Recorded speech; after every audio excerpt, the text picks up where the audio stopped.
তরুণরা না চাইলে গণ অভ্যুত্থান সম্ভব হতো না বলে মন্তব্য করেছেন আইনজীবী ও মানবাধিকার কর্মী মীর আহমেদ বিন কাসেম আরমান।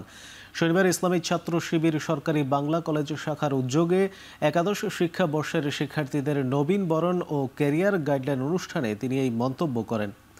বাংলা কলেজ অডিটোরিয়ামে আয়োজিত এই অনুষ্ঠানে তিনি আরও বলেন, বিগত সময়ে গুম হওয়া পরিবারের সদস্যরা এখনও স্বজনদের খুঁজে ফিরছে। ক্ষমতা চিরস্থায়ী করতে ফ্যাসিবাদের দোসররা এই ঘৃণিত কাজ করেছে। বক্তব্যের শেষাংশে তিনি বলেন, সনাতন ধর্মাবলম্বীদের উচিত কারো কাছে মাথা নত না করা।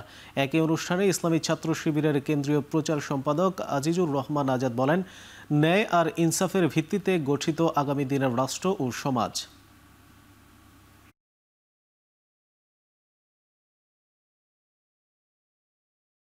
তোমাদের এখান থেকে একদিন প্রধান বিচারপতি হবে, তোমাদের এই ব্যাচ থেকে একদিন আর্মির চিফ হতে পারে, তোমাদের এই ব্যাচগুলো থেকে দেখবা বড় পুলিশ অফিসার হবে, এসপি হবে, ডিসি হবে।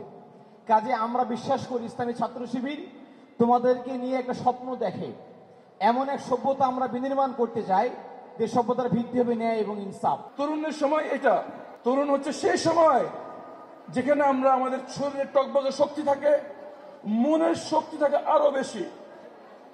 এই জন্য আমরা ইতিহাসের দিকে যদি তাকাই, সমাজে যত বিপ্লব হয়েছে, বিপ্লব করেছেন নবীনরা, তরুণরা।